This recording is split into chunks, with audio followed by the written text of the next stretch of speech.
नमस्कार, स्वागत है आपका द फोर्थ स्टेट यूट्यूब मंच पर। मेरा नाम है रविंद्र सिंह शौरान। लोकसभा में आज बेहद महत्वपूर्ण दिन होने वाला है, बड़ा ऐतिहासिक है। बहुत कम बार ऐसा हुआ है कि इतना ऐतिहासिक दिन हमने पहले भी कभी देखा हो। क्या होगा? और आज आप जानते ही हैं, बजट सत्र के दूसरे हिस्से की शुरुआत संसद की आज होने वाली है। संसद के सत्र के दो हिस्से होते हैं बजट सत्र के दौरान। एक हो चुका है जिसमें बजट पेश किया जाता है, दूसरा हिस्सा है अब बजट पारित किया जाएगा। आमतौर पर परंपरा तो ये रहती है कि बजट को डिस्कशन के बाद पारित किया जाए, मतलब क्योंकि अलग अलग महकमों का है, एग्रीकल्चर का है, डिफेंस का है, वित्त मंत्रालय जो पेश करता है, एजुकेशन का अलग होता है और सब डिपार्टमेंट्स का अलग अलग बजट है। तो परंपरा ये रही है कि हम लोग सारे अलग अलग डिपार्टमेंट्स को डिस्कस करते हैं, ट्राइबल अफेयर, सब डिपार्टमेंट जितने भी हैं, और उसके बाद बजट पारित किया जाता है। लेकिन अब कई सालों से तो ये परंपरा टूट गई। क्यों टूटी?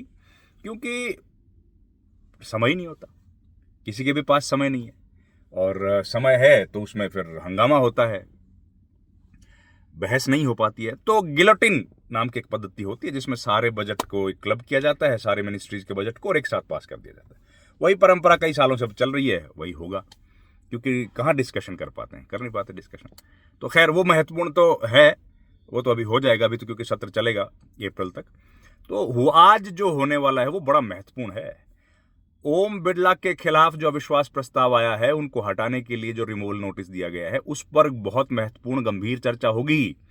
और गंभीर चर्चा के दौरान जब अलग अलग पॉलिटिकल पार्टी के लोग उसमें भाषण देंगे तो पता लगेगा ओम बिरला के बारे में वो क्या सोचते हैं और देश में ओम बिरला के बारे में क्या संदेश जाएगा। देखिए, सत्ता पक्ष की तरफ से तो बोला जाएगा कि भाई वो तो बहुत ही शानदार हैं और बहुत गंभीर हैं, बहुत अच्छे हैं। लेकिन एक मुसीबत आ गई ओम बिरला के लिए। सत्र की शुरुआत से पहले ही एक मुसीबत ये आ गई है कि उनके खिलाफ बोल दिया है ममता बनर्जी ने कि वो खिलाफ वोट डालने वाली हैं, मतलब कि वो जो विरोध करेंगी।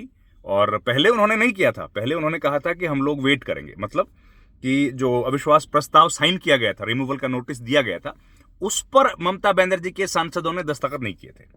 उन्होंने कहा था कि हम लोग वेट करेंगे कि हो सकता है ये अपना व्यवहार सुधर जाए, सुधार लें, या इसमें बदलाव लेके आए। सुधार लें तो अलग शब्द होता है, लेकिन वो उसमें अपना बदलाव लेके आए, हो सकता है। लेकिन अब नहीं आया कोई बदलाव, तब उनका कहना है कि हम लोग अब करेंगे और जो वोटिंग होगी उसमें इनके खिलाफ वोट डालेंगे। अब ये तो मुसीबत बढ़ गई।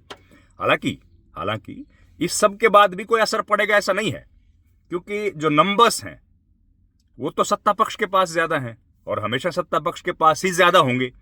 लेकिन संवैधानिक परंपराएं और जो संसदीय नियम और परंपराएं हैं, उनके अनुसार विपक्ष के पास यह अख्तियार है, अधिकार है कि जिन जिन मसलों पर विपक्ष को लगे कि कहीं कुछ गड़बड़ है, उन मसलों पर विपक्ष सत्ता से सवाल पूछता है और इन तमाम कॉन्स्टिट्यूशनल टूल्स को लेके आगे बढ़ता है।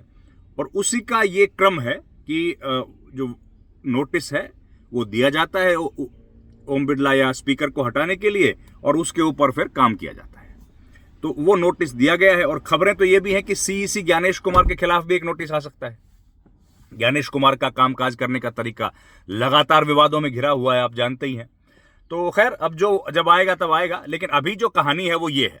और सत्ता पक्ष की तरफ से तो उम्मीद है कि प्रधानमंत्री नरेंद्र मोदी, गृह मंत्री अमित शाह खुद इस पर अपनी बात रखेंगे, बोलेंगे। और विपक्ष की तरफ से राहुल गांधी समेत प्रियंका गांधी भी इस मुद्दे पर बोलने की संभावना है, वो लोग भी उस मुद्दे पर बोल सकते हैं। तो ये बड़ा महत्वपूर्ण होगा देखना कि कैसे बचाव होगा, कैसे विरोध होगा। और ओम बिरला की कुर्सी पर तो देखिए कोई खतरा है नहीं आंकड़ों के अनुसार, और विप इशू कर दिया ऑलरेडी, तो कोई मसला है नहीं कि ओम बिरला को कोई तकलीफ आए, कोई दिक्कत आएगी। वो कम चांसेस हैं, उनको कोई दिक्कत नहीं आने वाली है।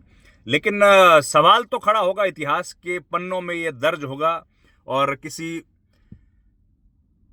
अध्यक्ष के खिलाफ अगर इस तरह का प्रस्ताव आए, वो दर्ज भी हो, तो जाहिर है वो ठीक नहीं है, उनके लिए तो नुकसानदायक, उनकी स्थिति के लिए ठीक नहीं है, उनके लिए भी ठीक नहीं है।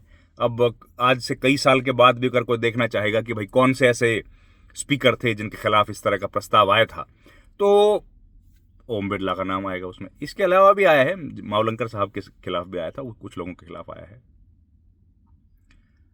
पर अब तो इनका नाम उसमें जुड़ गया है और बहस बहुत गर्मा गर्म होने वाली है।